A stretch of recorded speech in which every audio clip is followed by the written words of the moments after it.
की पानी की। तो क्या होगा कि जैसे हमने परमात्मा पाना है,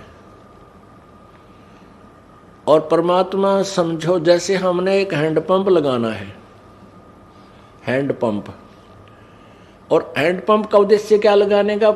जल प्राप्त करना है। जल समझो गॉड है, भगवान है, और जो हम हैंडपंप लगाने के लिए प्रतिक्रिया शुरू करेंगे वो हमारा साधना है।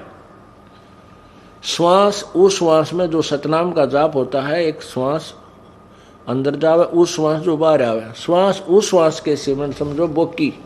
नलका लाते समय जो प्रयत्न होता है, बोकी मारा करें नीचे जमीन में, और उसकी मिट्टी काट के बाहर डाल दे, फिर मंड जाए तो उसको, और साथ के साथ एक पाइप लोअर करते हैं, लोअरिंग करते रहते हैं, पाइप को नीचे साथ ले जाते हैं।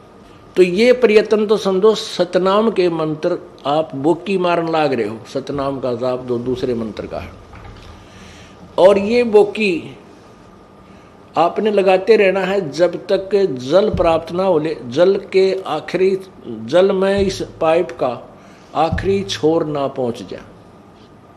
ये मान लीजिए हैंडपंप लगाना प्रारंभ कर दिया और चल रहे हो, मालिक पूछता है कि भाई हैंडपंप लाने वालों कि मैं बड़ी बात लागी बात लवाए, तो मिस्त्री कहता कि नहीं अभी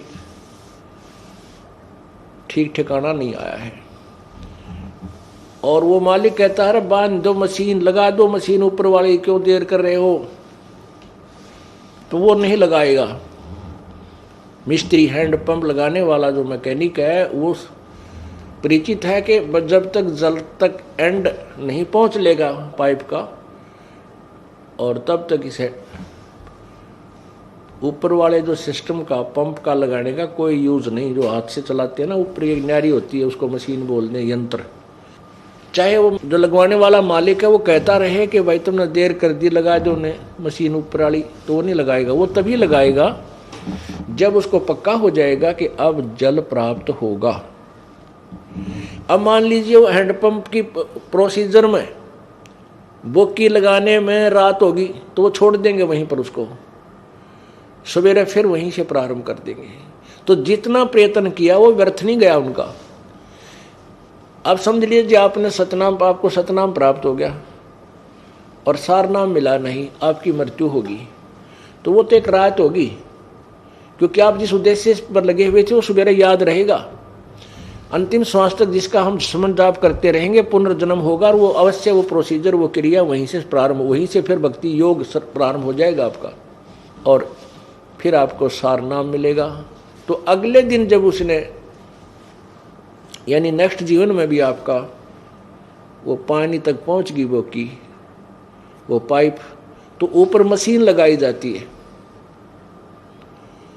और वो मशीन लगा कर फिर ऐसे हाथ से चलाते हैं, फिर जल प्राप्त हो जाता है, वो जल निकलना आरंभ हो जाता है। तो ये है जल प्राप्त करने का प्रोसीजर, विधि।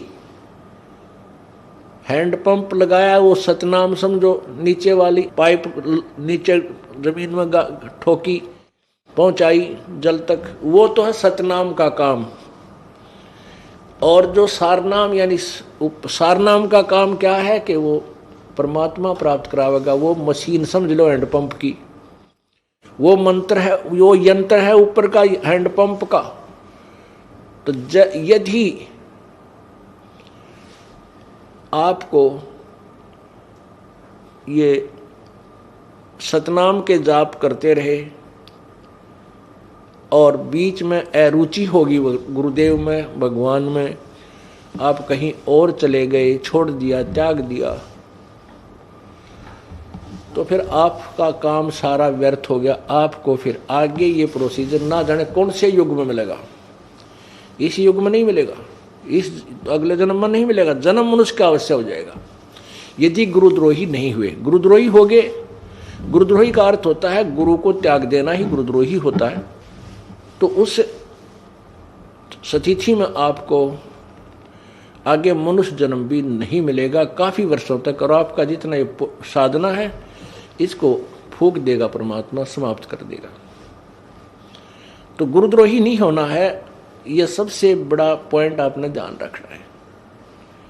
तो कहने का भाव ये है कि जैसे जिनको सतनाम मिल गया, सारनाम नहीं मिला और वो गुरुद्रोही नहीं हुए, अंतिम सांस तक श्रद्धा भी रही, जो प्राण त्याग भी गए, तो मनुष्य जीवन तुरंत और तुरंत ही फिर ये वहीं से योग, वहीं से भक्ति साधना प्रारंभ हो जाएगी आपकी, और शीघ्र ही सारनाम प्राप्त करके आप सतलोक चले जाओगे।